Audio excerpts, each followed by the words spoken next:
Vamos a empezar con el concepto de datos para involucrarnos con lo que es programación en Swift. Los datos en general para desarrollo de software son prioritarios.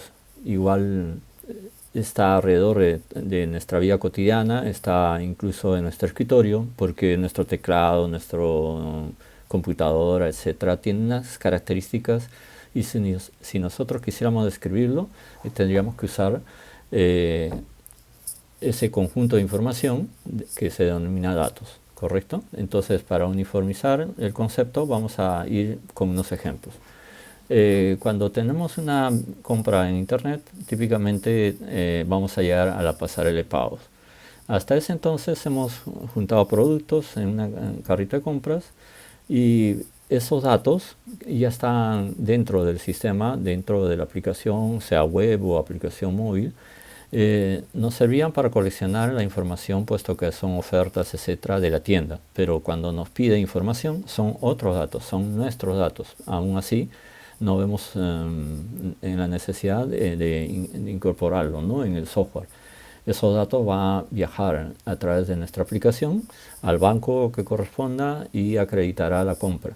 Bueno, lo que está viajando son el número de la tarjeta, nuestros datos personales, la fecha de vencimiento, etcétera, etcétera, que en conjunto lo denominamos datos. Y ya eso pasaba cuando íbamos a un cajero y en la banda de magnética, ahí también estaban nuestros datos y datos sin duda que validaban la transacción o retiro o depósito, ¿correcto?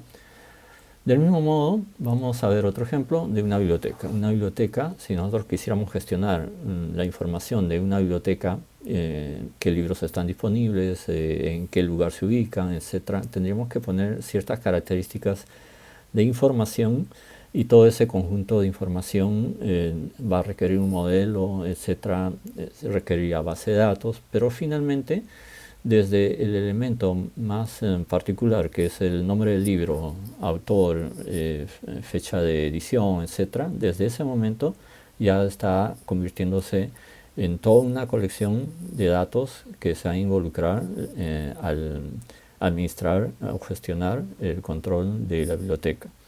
Entonces, los datos son fundamentales, son muy necesarios para que funcione un sistema.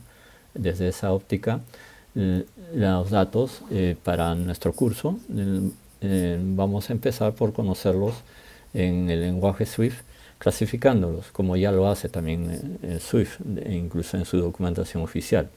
No precisamente como familias, pero esto nosotros usamos el concepto para un poco ir separando y dando un mapa mental de cómo clasificamos los tipos de datos, ¿correcto?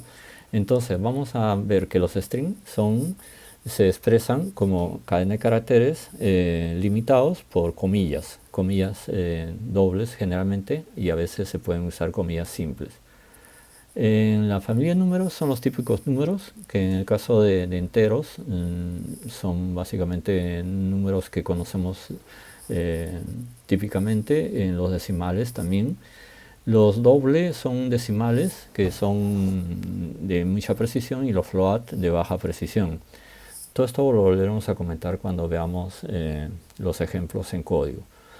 El booleano es un tipo básico también de los que estamos conociendo, pero que define un estado, verdadero o falso, que es un estado lógico. Pero sin embargo se usa para ver si está disponible o no está disponible, como por ejemplo. En el caso de fecha, las fechas es un tipo también bien usado en Swift y en todos los lenguajes para definir algún valor de una cronología.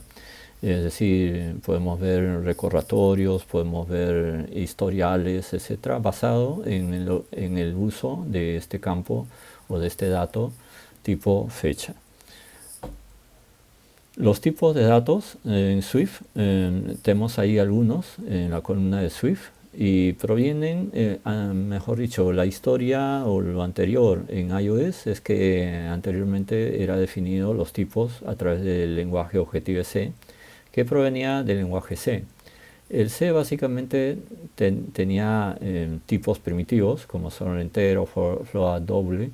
Con Objective-C se convirtieron a clases y en Swift son también clases.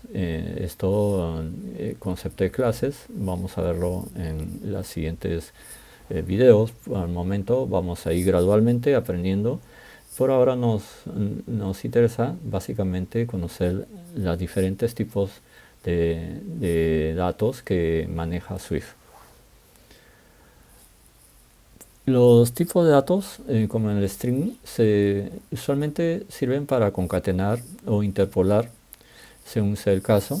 Un ejemplo de concatenar es unir caracteres o unir strings y es poniéndole un símbolo más. Esto, que es muy sencillo, lo vamos a ver también en código. La familia de números pues se suman, restan, dividen, es decir, hacen las operaciones matemáticas, aritméticas, pero también se usa para dar apoyo a la lógica. En resumen, los datos son información que está relacionado a todo un proceso y identifica a los elementos y se van intercambiando en el desarrollo del software. Van a intervenir varios procesos de intercambio de datos y eso es obviamente cuando vayamos estudiando, manejando ya el mismo ejemplo desde los más básicos hasta los más completos, vamos a ir viendo cómo los datos y vamos a ir recordando estos principios iniciales que estamos aprendiendo. Entonces en Swift vamos a usar los datos, pero estos datos tienen que ser guardados temporalmente en la memoria y para eso vamos a aprender a lo que son constantes y variables y eso es de inmediato lo que viene en el siguiente video. Los diferentes tipos de datos, pues ya lo hemos visto, los números, textos, fechas, también el booleano, etc. Y para ir un poco avanzando en el siguiente video vamos a ver constantes y variables. En su caso vamos a ver que estos sirven para almacenar los datos en memoria y le vamos a dar una explicación un poco más práctica usando el código mismo. Cómo crear una constante y en su caso cómo crear una variable.